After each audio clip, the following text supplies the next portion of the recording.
Вечно в нея ще изхвърлиш ето стари вестници, тетрадки и кашони, опаковки, папки. В синя кофа заминават, там хартията поставят. Жълто, синьо и зелено, правилото да е наредено. В трите кофи цветни подредени, отпадъците тук са раздели. Здравейте! Кое ти е любимото животно? Мони, я да видим кое ти е любимото животно. Какво си нарисувала? Щъркил. Може ли да ни покажеш? Да. Наси ти? Колибри. Страхотно! А знаеш ли къде живее колибрито?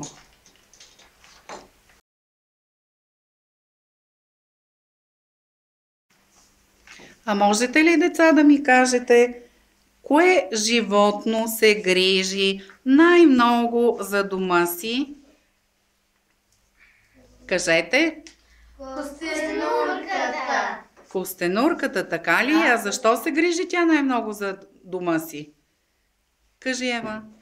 Защото тя е много добро животно и носи къщичка на гърба си. Точно така. Значи тя се придвижва заедно със своя дом. А какво представлява нейния дом? Черупка. Черупка, която нали, тя си я носи на гърба си. Черупка представлява на нейния дом. Точно така. Знаете ли, кое животно е най-старото на планетата? Кажи, Мони. Най-старото животно на планетата е костенурката. Знаеш ли от колко години тя съществува като вид? От 200 милиона години. Охо, това означава, че тя е съществувала още по времето на динозаврите. Страхотно! А можете ли да ми кажете хората в какво живеят? Наси, кажи, миличка. Къщи, блокове, кооперации. Чудесно. А как се грижат хората за своите домове? Кажи, Любчо. Някои се грижат много добре, а други замърсяват околната среда, като сечат горите, като изхвърлят нефта и отпадъци. Така ли? Да. И това не е хубаво, което правят хората ли?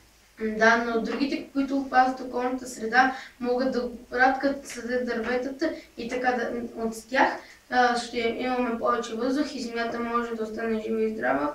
Зависи, ако не я замърсяваме още повече.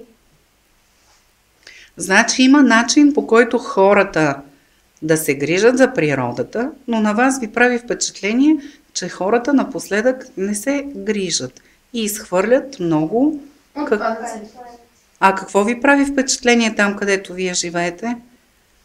Че тревата от колите е станала кафява и също има много отпадъци до дърветата и от цигари пасовете. А там, където учите, чисто ли е около вас? Не. Не много. Защо? Защото всички непознати си изхвърлят там боклуците, има навсякъде турби и Какви турби? Найлонови пликчета? найлонови пликчета, които са или са празни, или са пълни с боклуци. Но в моето училище дори има и храна, която се е хвърлили, защото не могат да я доядат. И при нас много често се изхвърлят боклуците, въпреки че до нашия двор има кофа за боклук, те изхвърлят боклуците в двора. И това какво показва? Че хората не са научени да изхвърлят боклуците на определените за целта места. А вие чували ли сте за разделното изхвърляне на боклуци? Да. Къде, Нанси? Имате ли в училище различни по цвят контейнери за боклук? Имаме. Да, при нашия дом, до нашия дом има едни контейнери, дето на картинката пише специални за шишета, специални за хартии, специални за стъклени неща.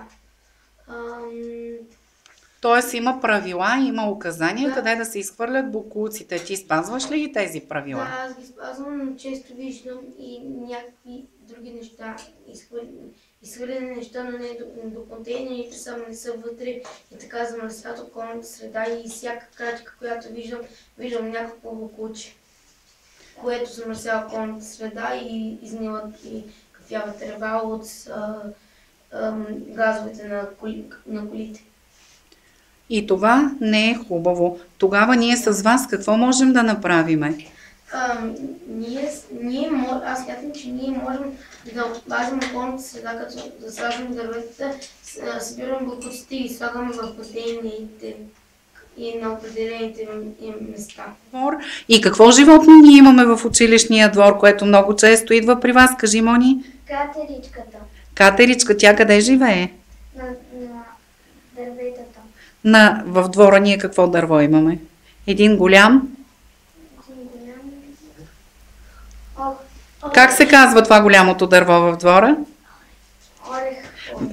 Орех. Точно така, голям стар орех. А вие харесвате ли го? Да. Защото през лятото Падат орехи и ние ядем. това се случва по-късно през есента. През лятото какво правиме под ореха? Сядаме на... Слагаме на пейката. Да си разказваме истории. И ни е приятно да седиме под неговата дебела сянка. Сега, искате ли да нарисуваме костено, за която говорихме преди маничко? Ето сега ще ви дам Платно, боички и ще нарисуваме костинорката, която е символ на нашата благотворителна кампания. Тя се казва Зелено костенорче. Взимайте си четчица. Какъв цвят искате да нарисувате костенорката? Зелено, жълто и кафяво. А може и черно за очите. Може, да. Хайде да нарисуваме. Взимаме платното.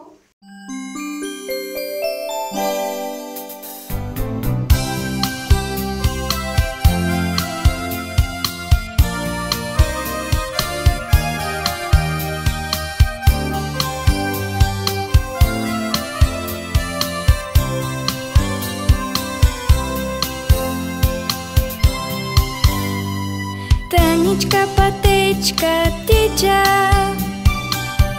през гората криволичи и ни води все нагоре към високите простори.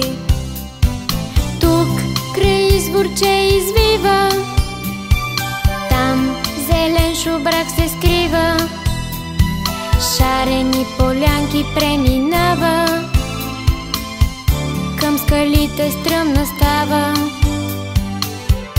но край нея не е чисто. Тук са бродили туристи, хвърляли са всякакъв отпадък. Планината е в опасен